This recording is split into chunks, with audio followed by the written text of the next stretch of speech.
So today in this video we're gonna focus on golden era bodybuilding versus modern era bodybuilding. Maybe this video consists of some reality you need to know.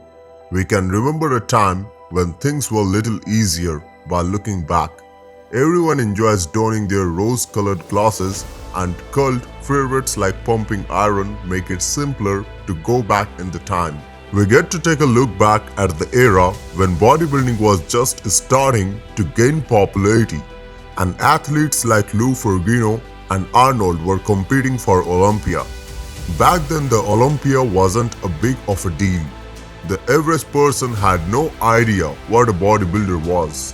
When I am not feeling motivated to work out, I'll occasionally watch Lou Ferrigno perform the shoulder presses while making his way to the stage to take on Arnold. The fact that everyone in modern bodybuilding appears to be an expert is a good thing. Who doesn't want to see devoted bodybuilders succeed financially? But back in the day, when the top 5 and 10 guys were present, you could name every professionals. Now it seems as though everyone on Instagram has a pro card, and the scene is only known by the most ardent bodybuilding fans. The sad thing about this is how far away from the rest of us the scene has gotten. Icons of bodybuilding are few and far between, and these people come and go on a daily basis. Serge Nubret expressed regret for the direction of that bodybuilding while taking in an interview. What is your view on the sport of bodybuilding right now? What has changed since you were competing? He said, "I'm glad I became a bodybuilder. When I started, there was more of emphasis on balance, proportion and overall shape than can be seen today. I'm a bodybuilder 365 days a year and will be training at the age of 70. What caused this change to occur? In what ways has bodybuilding changed since 1970s, 80s? What motivates such change then?" The use of steroid altered traditional bodybuilding. The way bodybuilders look and the train has undergone a significant change in past few decades. If you have been paying attention to the sport, their health is less consistent and more concentrated on sheer mass. Some of the key components of the golden era of bodybuilding, such as the vacuum, have all but vanished from this stage, and the grainy look has emerged as the new benchmark for bodybuilder. The increased use of steroids and more recently SHARE in bodybuilding has had a significant impact on the competitive environment. The standard bodybuilding steroid stack now contains harmful substances like growth hormone and insulin, and altering both the risk involved in the activity and the desired aesthetic. In a rather whimsical manner, we'll try to summarize what has changed since the golden age. Someone will undoubtedly find this offensive, but we believe we speak for a large portion of the younger generation of bodybuilding enthusiasts and addresses many of our concerns. The golden era is being missed. Do you miss the bodybuilders from the heyday and their baggy attire? Although we don't want to encourage it, drug use has undoubtedly been a part of bodybuilding ever since it became popular. Even though the 1970s saw their fair share of steroid use, it's impossible to deny how much fun it is to watch classic bodybuilders like Arnold, Lee Priest or Flex Wheeler in their prime. It's probably not to everyone's taste, and even if you don't like enhanced bodybuilding, you have to admit that these athletes not only had an impressive physique but also put in a lot of effort and only occasionally used drug. It's still a lot, but it was not overall abused at the time. Across all bodybuilding categories, the change has been substantial. You can tell how much this has changed if you are familiar with the more open-minded supersized bodybuilder who discuss their steroid usage. It's crazy to see the sheer amount these guys have used and advocate in the past. Guys like Boston Lloyd are open about their use and their stacks. It's also crucial to recognize that there is a sizable difference between the equipment that bodybuilders like Arnold used and that of some amateurs today. The best bodybuilders in the world today use more drugs than some guys who aren't even in the competition. During the golden age, everyone kept their drug use discreet and under wraps. Bodybuilders have used drugs ever since they were first made accessible. But they were aware that bringing up the subject of drugs too frequently would be detrimental to the next generation. Arnold never intended for his drug use to become widely known.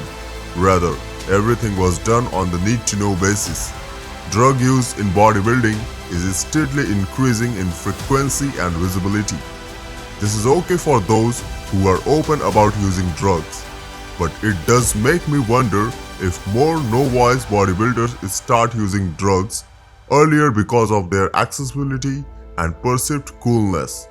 Unfortunately, we may have to put the blame for the rise of steroid abuse in the contemporary fitness industry squarely on the internet and Instagram.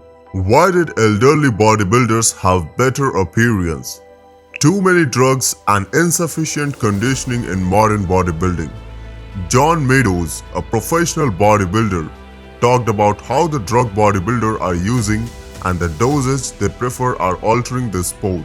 According to him, the shift from lean to grainy has been caused by people abusing diuretics, using growth hormone and insulin, eating more to make up for it, and using insulin and insulin-like growth factor. The way that muscles separate and is steroided has fundamentally altered how a bodybuilder looks.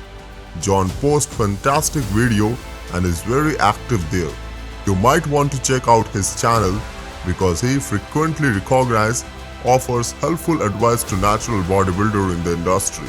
Bodybuilders' proportion have changed from the V-tapper to the X-tapper, and their conditioning has also changed. Recently, we have witnesses some outstanding example from athletes like Phil Heath, but these are the exception rather than the rule in a culture where bigger often means less fit.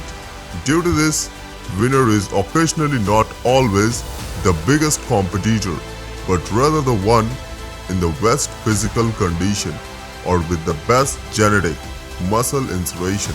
In my opinion, is fantastic because it may help us return to a more balanced approach to bodybuilding.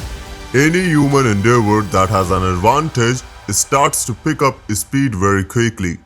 Every advantage will be investigated if you are in a competition, and the guys who are least concerned about the using those advantages will advance the quickest and push the boundaries.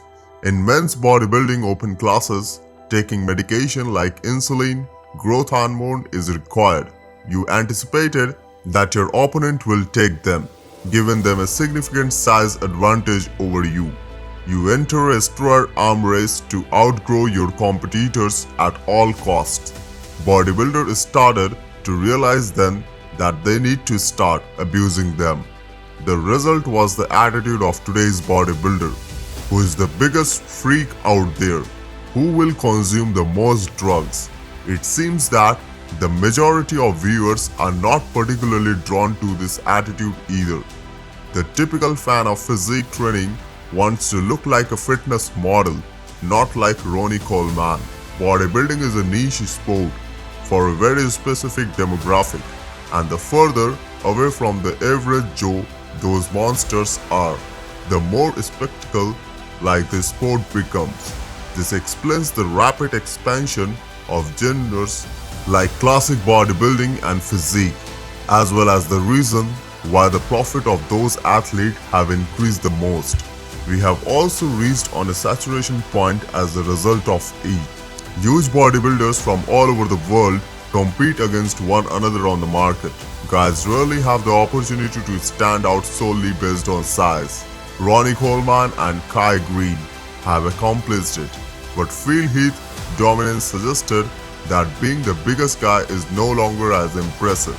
Mass Monster gained popularity because they were expanding so quickly, because individuals like Dorian Yates were so much larger than their rivals. Now you don't notice the same difference between the men where one is obviously superior. You can choose between a classic and a modern aesthetic. It's inspiring to see men pushing the envelope. The condition of the modern bodybuilder was be much balanced against the enormous size, effect of drug use such as huge waist and a completely different set of proportion, even though I may sound reminiscing. So tell me in comment section, what do you think about the golden era bodybuilding or the modern era bodybuilding and the drug usage?